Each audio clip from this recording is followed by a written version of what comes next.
Oi,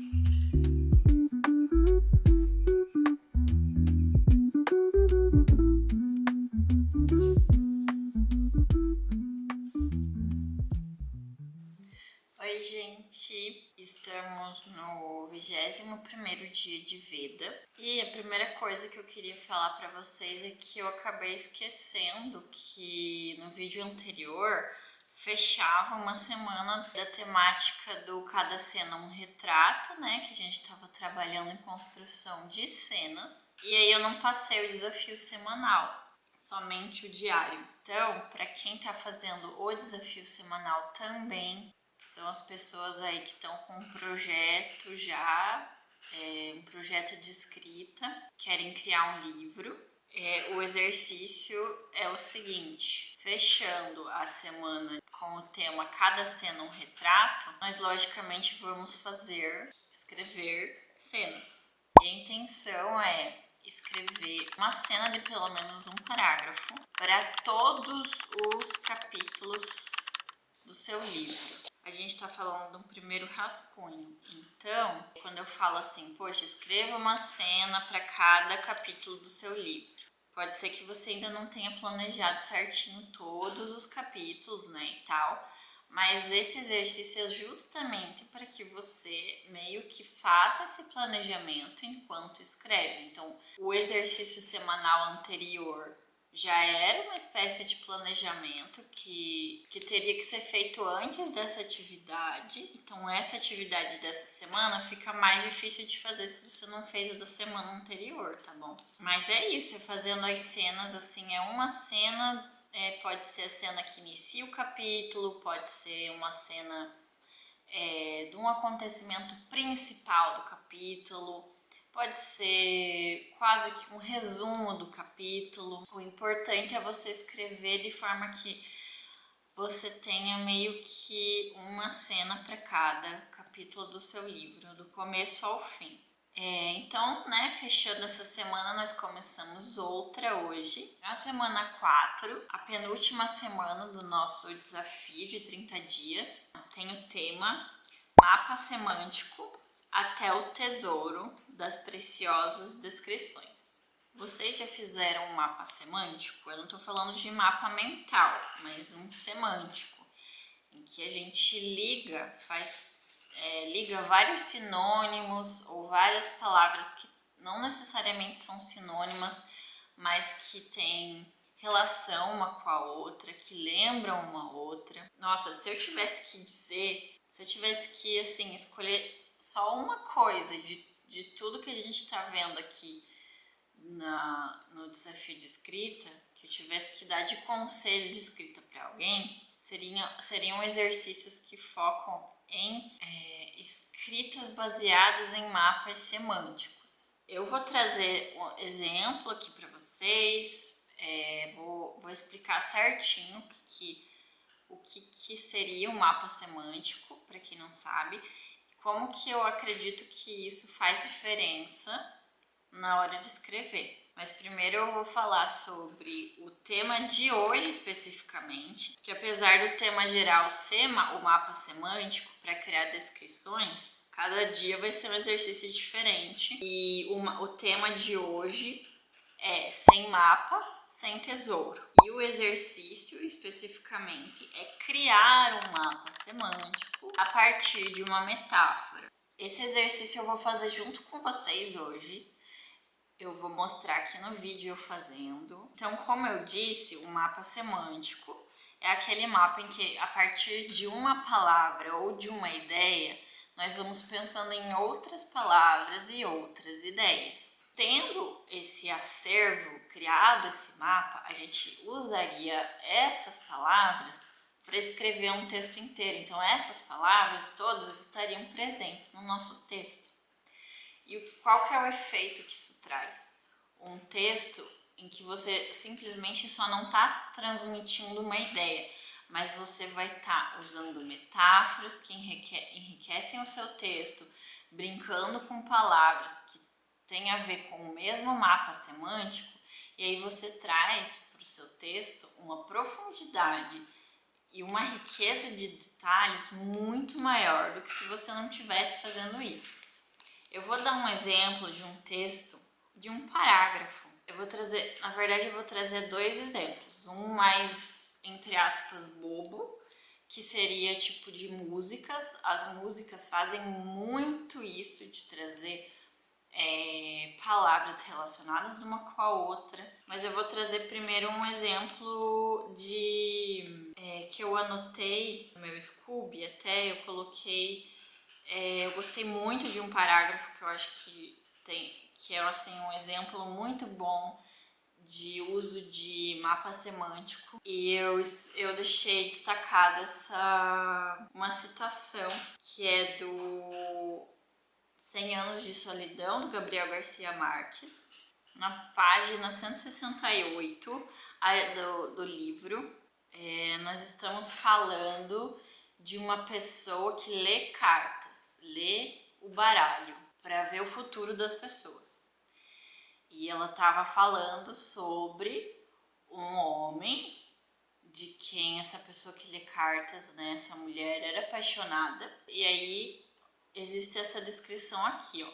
De certa maneira, Aureliano José foi o homem alto e moreno que durante meio século o rei de Copas anunciou, e que, como todos os enviados pelas cartas, chegou ao seu coração quando já estava marcado pelo signo da morte. Por que esse parágrafo tem um mapa semântico por trás? Porque a gente pode construir um mapa semântico. Porque nós temos palavras que têm a ver com baralho, tem a ver com destino, com morte, com anunciação. E aí já a gente fala de signo, porque as cartas têm signos.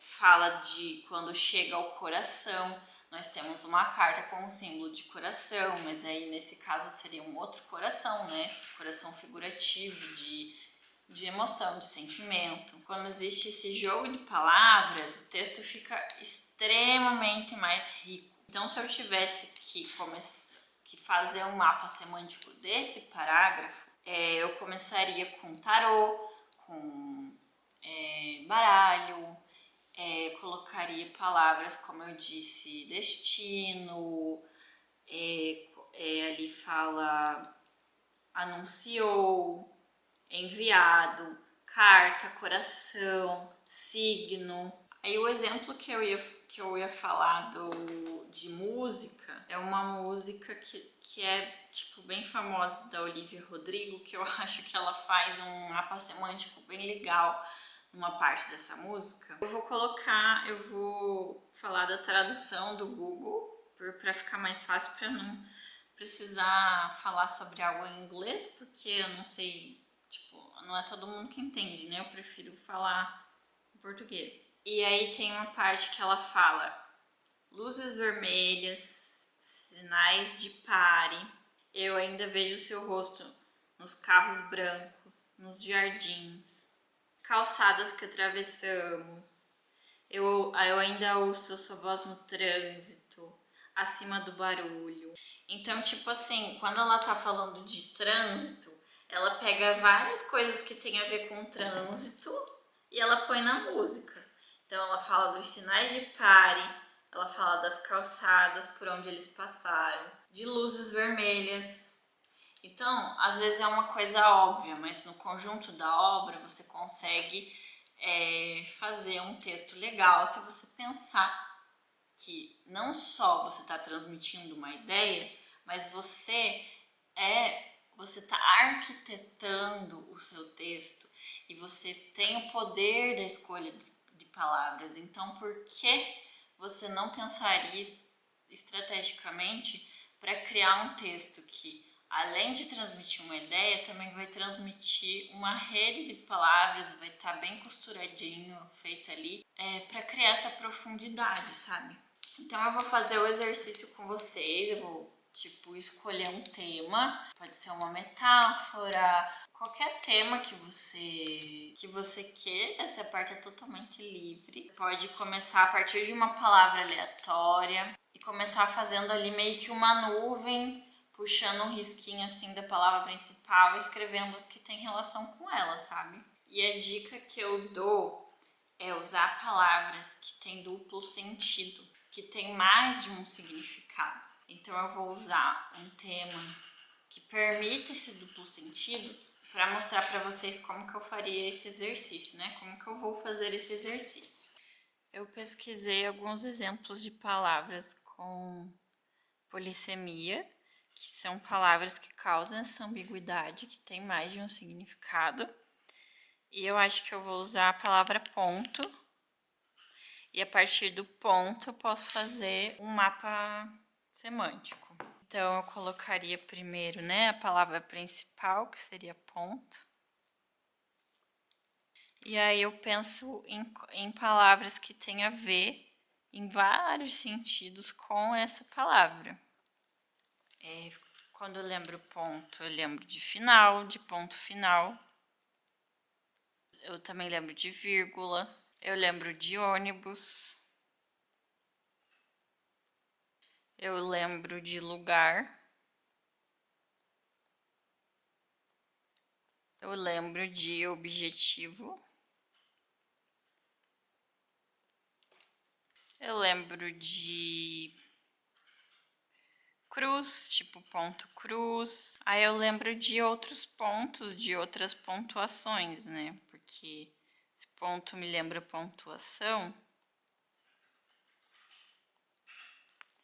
A pontuação me lembra coisas como interrogação ou ponto de pontuação de tipo de competição, sabe? De ranking,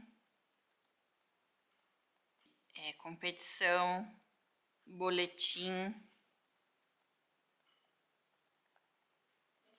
É lógico que a partir de uma palavra a gente pode ficar nisso infinitamente, né? Para sempre. Lembro que uma palavra vai levar a outra sempre. Mas a intenção é que a gente sempre parta dessa palavra principal aqui. E é isso, esse foi o exercício de hoje. Ele é um exercício que é fácil, que eu acho divertido. E mais pra frente a gente vai usar. E nos próximos dias, essa semana, nós vamos usar esse e outros mapas semânticos que nós formos fazendo, tá bom? Para criar nossos textos. Mas hoje, por enquanto, é simplesmente esse exercício de você encontrar ali uma palavra-chave, uma metáfora, uma palavra polissêmica, que essa é a palavra com vários sentidos que causa essa ambiguidade, para você ir se acostumando a pensar mais assim holisticamente para as opções que você tem de palavras enquanto a gente escreve, né? E é isso. Ai, a luz tá bem ruim aqui. Espero que vocês tenham gostado do tema de hoje, do vídeo de hoje. Eu vou tirar uma foto aqui desse mapa, talvez eu faça de novo porque a minha letra ficou bem feia aqui. Mas eu vou colocar essa foto ou eu vou simplesmente transcrever num textinho mesmo. E você pode me enviar esse exercício pelo formulário do site do desafio, né? O link tá sempre aqui na descrição do vídeo. Você pode fazer no papel, com papel e caneta também, tirar uma foto e me enviar. Ou você pode fazer no Canva, você pode fazer PowerPoint, você pode fazer em qualquer lugar que você prefira esse exercício, tá? E me enviar para pontuar no desafio, tá bom? Então, até amanhã com mais um vídeo e mais um desafio de escrita criativa. Tchau!